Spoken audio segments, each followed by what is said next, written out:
मई 2025 से GST return filing करने का सिस्टम चेंज हो गया है। पहले सब कोई टेबल नंबर 12 यानी कि एचएसएन वाइज डिटेल और टेबल नंबर 13 यानी कि डॉक्यूमेंट इशू का डिटेल नहीं डालते थे, लेकिन अब मई 2025 से दोनों ही डिटेल मैंडेटरी हो गया है। दोनों ही डिटेल आपको अब देना पड़ेगा, चाहे वो B2B इनवॉइस हो या B2C इनवॉइस। कुल मिला के यह समझ लीजिए कि GSTR 1 में अब बिना एचएसएन डिटेल और डॉक्यूमेंट डिटेल का रिटर्न फाइलिंग करने नहीं देंगे। ये सब डिटेल आपको कैसे डालना है तो मैं इस वीडियो के माध्यम से आपको स्टेप बाय स्टेप बताने वाला हूं। तो ये वीडियो मिस मत कीजिएगा। तो चलिए मैं वीडियो को शुरू करता हूं। वीडियो शुरू करने से पहले यदि वीडियो को अच्छा लगे तो एक लाइक जरूर से कर दीजिएगा। चैनल में नए हैं तो चैनल को सब्सक्राइब करके बेल आइकन पर ऑल प्रेस कर दीजिएगा, ताकि इसी तरह इन्फॉर्मेशन वीडियो सबसे पहले आप तक पहुंचे। तो चलिए मैं वीडियो को शुरू करता हूँ। तो सबसे पहले आपको जीएसटी पोर्टल पर आ जाना होगा। जीएसटी पोर्टल पर आने के बाद सिंपल आपको डैशबोर्ड पर आ जाना होगा। डैशबोर्ड पर आने के बाद सिंपल आपको यहाँ पर मिल जाएगा फाइल डिटेल्स का ऑप्शन में, सिंपल आपको उस पर क्लिक कर देना होगा। उसके बाद यहाँ पर आपको पीरियड सेलेक्ट कर लेना होगा। तो मैं अभी मई पीरियड का करूंगा, तो मैं यहाँ पर मैं सेलेक्ट कर लिया हूँ। उसके बाद सिंपल आपको सर्च पर क्लिक कर देना होगा। यहाँ जैसे आप सर्च पर क्लिक करते हैं, यहाँ पर आपको GSTR 1 का टेबल मिल जाएगा। सिंपली आपको उस पर क्लिक कर देना होगा। जैसे आप GSTR 1 पर क्लिक करते हैं, आपके सामने इस तरह टेबल ओपन हो जाएगा। यहाँ पर आपको B2B इनवॉइस डालने का डिटेल मिलेगा। उसके बाद यदि आपका B2C लार्ज इनवॉइस आप काटते हैं, तो यहाँ पर आपको B2BC लार्ज इनवॉइस डालने का ऑप्शन मिल जाएगा। उसके बाद यदि आप छोटा छोटा B2C इनवॉइस काटते हैं, सिंपल आपको टेबल नंबर 7 पर डालना पड़ेगा। उसके बाद सबसे इंपॉर्टेंट टेबल नंबर 12 और टेबल नंबर 13, यानी कि आप जितना भी सेल काटे हैं B2C या B2B, दोनों का ही आपको एचएसएन वाइज डिटेल यहाँ पर आपको फिलअप करना पड़ेगा मई 2025 से। उसके बाद इनवॉइस नंबर, जैसे कि आप एक इनवॉइस से 6 नंबर इनवॉइस तक काटे हैं, तो यहाँ पर आपको उसका डिटेल डालना पड़ेगा। तो सारा चीज आपको कैसे डालना पड़ेगा, तो सबसे पहले आपको आ जाना होगा GSTR 1 के टेबल पर। सिंपल आपको यहाँ पर आना होगा B2B इनवॉइस। यदि आपका B2B इनवॉइस है तो आपको B2B इनवॉइस पर आना होगा। B2B इनवॉइस पर आपको सिंपली क्लिक कर देना होगा। जैसे आप B2B इनवॉइस पर क्लिक करते हैं, आपके सामने कुछ इस तरह इंटरफेस ओपन हो जाएगा। यहाँ पर आपको मिल जाएगा ऐड रिकॉर्ड का ऑप्शन, सिंपल आपको उस पर क्लिक कर देना होगा। उसके बाद सिंपल आपको नीचे आ जाना होगा। यहाँ पर आपको GST नंबर डालने का ऑप्शन मिल जाएगा। जो भी पार्टी का आप B2B इनवॉइस यानी कि GST बिल काटे हैं, तो उन पार्टी का GST नंबर यहाँ पर आपको डालना पड़ेगा। जैसे कई B2B इनवॉइस काटा हूँ, तो मैं यहाँ पर आपको दिखा देता हूँ। मैं एक्सेल शीट में पहले से ही बना के रखा हूँ B2B इनवॉइस और B2C इनवॉइस, दोनों ही इनवॉइस मैं पहले से ही बना के रखा हूँ। तो इस तरह आपको भी अपना शीट में बना के रख लेना होगा। यदि आप टैली वगैरह यूज नहीं करते हैं तो सिंपल आपको इस तरह आपको बना लेना होगा। जैसे कि यहाँ पर मेरा GST नंबर आप देख पा रहे होंगे कि GST नंबर वहां पर आपको डालना पड़ेगा। तो GST नंबर सिंपल आपको कॉपी कर लेना होगा, यहाँ पर आपको यहाँ GST नंबर पेस्ट कर देना होगा। जैसे आप GST नंबर यहाँ पर डालते हैं, यहाँ पे GST नंबर रहेगा, उसका नाम यहाँ पर आ जाएगा या फर्म का नाम यहाँ पर आ जाएगा। उसके बाद सिंपल आपको इनवॉइस नंबर पर आ जाना है। इनवॉइस नंबर इसमें आपको डालना पड़ेगा कि कौन सा इनवॉइस नंबर पर कितना बिल आप काटे हैं। तो इनवॉइस नंबर यहाँ पर आपको डालना पड़ेगा। तो इनवॉइस नंबर यहाँ पर आपको मिल जाएगा। सिंपल इनवॉइस नंबर यहाँ पर आपको फिलअप कर देना होगा। उसके बाद इनवॉइस डेट, इनवॉइस नंबर है, ये इनवॉइस नंबर कौन सा डेट को कटा है। तो जो भी डेट का आपका कटा होगा यहाँ पर आपको मिल जाएगा, आपका बिल पर मिल जाएगा। तो मैं यहाँ पर एक्सेल शीट में बना के रखा हूँ, तो मैं एक्सेल शीट से ही वहाँ पर फिलअप कर दूंगा। यहाँ पर मैं डेट और इनवॉइस नंबर फिलअप कर दिया हूँ। उसके बाद आपको यहाँ पर टोटल इनवॉइस वैल्यू डालना पड़ेगा। टोटल इनवॉइस वैल्यू क्या होता है?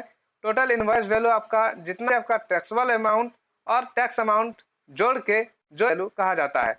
तो मेरा यहाँ पर इनवॉइस वैल्यू जो है मैं उसको डाल दूंगा। पर टोटल इनवॉइस वैल्यू डाल दिया हूँ। उसके बाद सिंपल आपको इसमें कुछ नहीं करना है, सिंपल आपको नीचे आ जाना होगा।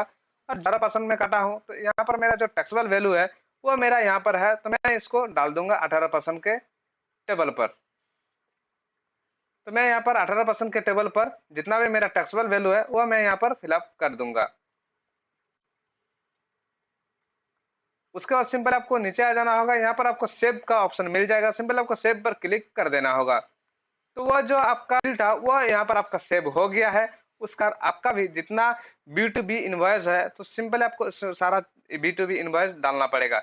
उसके बाद सिंपल है यहाँ पर आपको बैक का ऑप्शन मिल जाएगा, सिंपल आपको बैक पर क्लिक कर देना होगा और जितना भी आप B2B इनवॉइस डाले हैं यहाँ पर आपका उसका डिटेल मिल जाएगा। तो सिंपल आपको उसको एक बार चेकआउट भी कर लेना होगा। सिंपल इसके बाद यहाँ पर आपको अच्छा से चेकआउट कर लेना होगा कि जितना अमाउंट का बिल काटे हैं उतना ही अमाउंट यहाँ पर आप डाले हैं या नहीं डाले हैं।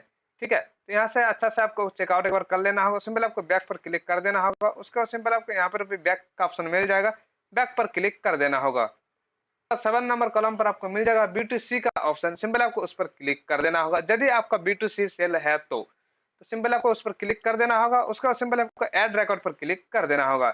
जैसे आप ऐड रिकॉर्ड पर क्लिक करते हैं यहाँ पर आपको कुछ इस तरह इंटरफेस ओपन हो जाएगा। यहाँ पर जो में आप सेल किए हैं सिंपल आपको उसका स्टेट सेलेक्ट कर लेना होगा। तो मैं सेम स्टेट पर सेल किया हूँ तो मैं यहाँ पर सेलेक्ट कर लिया हूँ। उसके बाद B2C का जो टैक्सेबल वैल्यू है, टैक्सेबल वैल्यू यहाँ पर आपको डालना पड़ेगा। तो B2C का जो टैक्सेबल वैल्यू है तो मेरा यहाँ पर ये है, तो मैं यहाँ पर डाल देता हूँ। उसके बाद सिंपल आपको यहाँ पर आपको रेट मिल जाएगा। तो रेट यहाँ पर आपको सेलेक्ट कर लेना होगा कि कितना परसेंट का आइटम का आप सेल काटे हैं। तो जैसे आप रेट सेलेक्ट करते हैं यहाँ पर ये ऑटोमेटिक CGST SGST आ जाएगा। तो सिंपल आपको एक बार चेकआउट भी कर लेना होगा। उसका सिंपल यहाँ पर आपको सेव पर क्लिक कर देना होगा। उसके बाद सिंपल आपको बैक पर क्लिक कर देना होगा। तो इसी प्रकार यदि आपका और भी B2C का इनवॉइस है, यदि कुछ अलग परसेंट का है जैसे कि 12% या 28% या 5% का, तो सिंपल आपको यहाँ पर ऐड रिकॉर्ड का ऑप्शन मिलेगा। सिंपल आपको उस पर क्लिक करके सिंपल बिल काटे हैं वो भी यहाँ पर आपको पुट अप करना पड़ेगा। सिंपल है मेरा यहाँ पर नहीं है तो मैं यहाँ पर बैक का ऑप्शन पर क्लिक कर दूंगा। तो मैं यहाँ पर B2B इनवॉइस और B2C इनवॉइस यहाँ पर मैं फिलअप कर दिया हूँ। अब आपको सिंपली टेबल नंबर 12 यानी कि HSN वाइज डिटेल को आपको फिलअप करना होगा। सिंपल आपको table number 12 HSN wise summary पर आपको क्लिक कर देना होगा। जैसे आप उस पर क्लिक करते हैं आपके सामने कुछ इस प्रकार इंटरफेस ओपन हो जाएगा। यहाँ पर सबसे पहले आपको मिल जाएगा B2B सप्लायर और यहाँ पर आपको B2C सप्लाई, यानी कि आप B2B इनवॉइस काटे हैं तो उसका HSN वाइज डिटेल आपको B2B सप्लायर पर देना होगा और B2C जो बिल आप काटे हैं तो उसका डिटेल आपको HSN वाइज B2C सप्लायर पर देना होगा। सबका अलग अलग आपको डिटेल फिलअप करना पड़ेगा। सिंपल आपको सबसे पहले मैं आपको दिखा देता हूँ कि B2B सप्लायर पर आपको कैसे डिटेल डालना है। तो सिंपल यहाँ पर आपको HSN कोड का ऑप्शन मिल जाएगा। सिंपल आपको HSN कोड यहाँ पर फिलअप कर देना होगा। तो जैसे कि मैं यहाँ पर HSN कोड फिलअप कर दिया हूँ तो यहाँ पर आप अपना अनुसार अपना जो आइटम आप सेल किए हैं तो आपको इस तरह स्क्रॉल करके सेलेक्ट कर लेना होगा। तो मैं यहाँ पर सेलेक्ट कर लिया हूँ। उसके बाद सिंपल आपको यूनिट पर आ जाना होगा। यहाँ पर आपको यूनिट का मतलब हो गया कि जो आप बिल काटे हैं, जो आइटम का बिल काटे हैं वो किस यूनिट से काटे हैं, यानी कि जैसे किलोग्राम में या टन में या पीस में, या यदि सीमेंट वगैरह काटते हैं तो बैग में काटा जाता है। तो उस प्रकार यूनिट को आपको यहाँ पर सेलेक्ट कर लेना होगा। तो मैं यहाँ पर किलोग्राम से काटा हूँ तो मैं सिंपल किलोग्राम को सेलेक्ट कर लूंगा। उसके बाद सिंपल आपको टोटल क्वांटिटी यानी कि इस HSN से कितना यूनिट का आप सेल किए हैं तो यहाँ पर आपको टोटल क्वांटिटी डालना पड़ेगा। तो मैं यहाँ B2B इनवॉइस से यहाँ पर 1325 किलोग्राम का सेल हुआ है। सिंपल क्वांटिटी में 1325 यहाँ पर मैं फिलअप कर दूंगा। उसके बाद सिंपल आपको टोटल टैक्सेबल वैल्यू डालना पड़ेगा। टोटल टैक्सेबल वैल्यू आपको बिल में ही मिल जाएगा। उसके बाद सिंपल आपको रेट मिल जाएगा कि ये जो बिल आप काटे हैं कौन सा रेट पर काटे हैं, जैसे कि 18%, 12%, 5% या 28% में। सिंपल आपको ये उसको सेलेक्ट कर लेना होगा। उसके बाद आप किस केस में काटे हैं, जैसे कि इंट्रा स्टेट या इंटर स्टेट, तो सिंपल आपको उसको चेकआउट करके यहाँ पर आपको फिलअप करना पड़ेगा। तो मैं यहाँ पर इंट्रा स्टेट में सेल काटा हूँ तो सिंपली मेरा यहाँ पर CGST और SGST को जाएगा। सिंपली मैं CGST और SGST पर फिलअप कर दूंगा।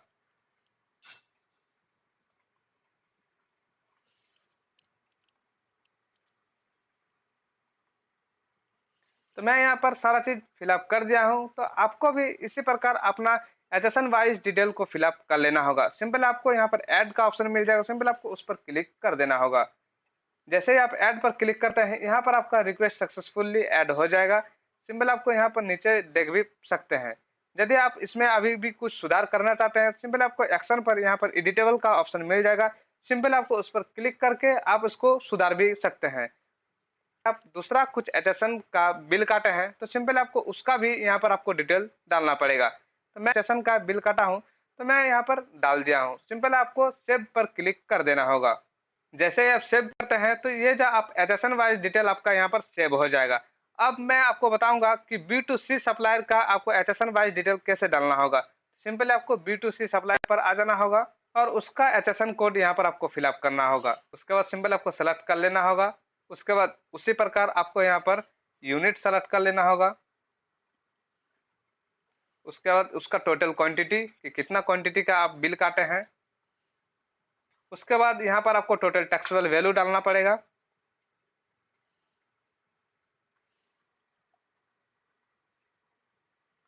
उसके बाद आपको यहाँ पर रेट का ऑप्शन मिल जाएगा, तो रेट यहाँ पर आपको सेलेक्ट कर लेना होगा और उसके बाद सिंपल आपको CGST और SGST पर डाल देना होगा।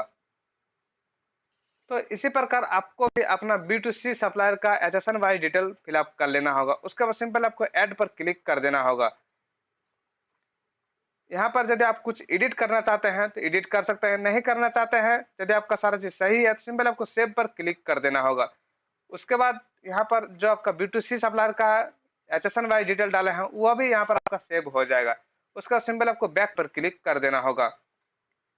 उसके बाद यहाँ पर आप देख पा रहे हैं कि टेबल नंबर 12 पर यहाँ पर जो मैं 2 एचएसएन कोड यहाँ पर डाला हूँ तो मेरा यहाँ पर शो हो गया है। उसके बाद सिंपल आपको डॉक्यूमेंट इशू यानी कि टेबल नंबर 13 पर कैसे फिलअप करना है, सिंपल आपको टेबल नंबर 13 पर क्लिक कर देना होगा। यहाँ पर आपको मिल जाएगा इनवॉइस फॉर आउटवार्ड सप्लाई, यानी कि जो भी आप सेल किए हैं तो उसका क्या क्या इनवॉइस से आप सेल किए हैं तो उसका भी यहाँ पर आपको डिटेल देना पड़ेगा। सिंपल आपको ऐड डॉक्यूमेंट पर क्लिक कर देना होगा। यहाँ पर आपको फ्रॉम और टू यानी कि कब नंबर तक आप बिल काटे हैं, उसके बाद टोटल नंबर ऑफ बिल कितना है, उसके बाद यदि आपका कोई भी बिल कैंसिल हुआ है तो कितना बिल आपका कैंसिल हुआ है वो भी यहाँ पर आपको डालना पड़ेगा। तो चलिए मैं आपको फिलअप करके बताता हूँ। फ्रॉम में मैं यहाँ पर फिलअप कर दिया हूँ, यहाँ पर फ्रॉम और टू डाल दिया हूँ।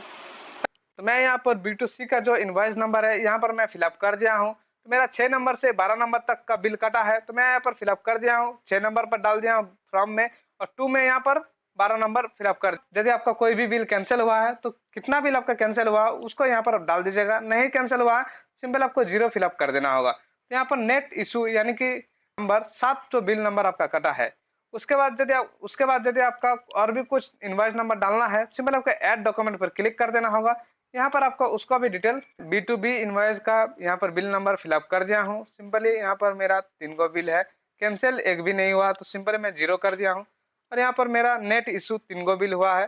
सिंपली इसी तरह अपना डॉक्यूमेंट इशू में फिलअप कर लेना होगा। उसके बाद सिंपल आपको नीचे आ जाना होगा, यहाँ पर आपका सेव का ऑप्शन मिल जाएगा, सिंपल आपको उस पर क्लिक कर देना होगा। उसके बाद फिर से आपको GSTR 1 पर आ जाना होगा। GSTR 1 पर आने के बाद सिंपल आपको यहाँ पर नीचे आ जाना होगा और जनरेट समरी का ऑप्शन मिल जाएगा, सिंपल आपको उस पर क्लिक कर देना होगा। जैसे आप जनरेट समरी पर क्लिक करते हैं आपका जितना भी डिटेल डाले हैं वो सारा आपका यहाँ पर जनरेट हो जाएगा। सिंपल आपको एक बार रिफ्रेश कर देना होगा। रिफ्रेश जैसे करते हैं यहाँ पर आपका टू फाइल समरी का ऑप्शन यहाँ पर आपको मिल जाएगा, सिंपल आपको उस पर क्लिक कर देना होगा। जैसे आप उस पर क्लिक करते हैं यहाँ पर आपको जितना भी आप डिटेल डाले हैं B2B B2C सारा डिटेल यहाँ पर आपको मिल जाएगा। एक बार आपको यहाँ से अच्छा से चेकआउट कर लेना होगा। उसके बाद आपको नीचे आ जाना होगा, नीचे पे यहाँ पर आपको मिल जाएगा B2C का ऑप्शन, सिंपल आपका B2C भी यहाँ पर आपको मिल जाएगा, वो भी आप एक बार चेकआउट कर लीजिएगा। पर आपका टेबल नंबर 12 पर B2B टोटल इनवॉइस मिल जाएगा, B2C टोटल इनवॉइस यहाँ पर आपको मिल जाएगा, यहाँ भी आप एक बार चेकआउट कर सकते हैं। उसके बाद सिंपल आपको नीचे आ जाना होगा, टेबल नंबर 13 पर भी आपको डॉक्यूमेंट इशू का नंबर मिल जाएगा। तो सिंपल आपको उस सारा चीज अच्छा से चेकआउट कर लेना होगा। उसके बाद सिंपल आपको यहाँ पर फाइल स्टेटमेंट पर क्लिक कर देना होगा। यहाँ पर आपको चेकबॉक्स का ऑप्शन मिल जाएगा, सिंपल आपको चेकबॉक्स पर क्लिक कर देना होगा, ऑथराइज सिग्नेचर पर क्लिक कर देना होगा और EBC पर क्लिक कर देना होगा। एक OTP आएगा मोबाइल नंबर और रजिस्टर्ड मेल ID पर, तो उस OTP को यहाँ पर आपको फिलअप कर देना होगा और फिलअप करने के बाद सिंपल आपको वेरीफाई EBC पर क्लिक कर देना होगा। तो इसी प्रकार आपको भी मई 2025 में GSTR 1 फाइलिंग कर लेना होगा। आई होप इस वीडियो में आपको सारा चीज समझ में आ गया होगा। यदि इसमें आपको कुछ भी डाउट है तो कमेंट सेक्शन में कमेंट कर सकते हैं, कमेंट का रिप्लाई मैं जल्दी देने का कोशिश करूंगा। फिर मिलते हैं हम लोग नेक्स्ट वीडियो में, तब तक के लिए जय हिंद, वंदे मातरम, थैंक यू।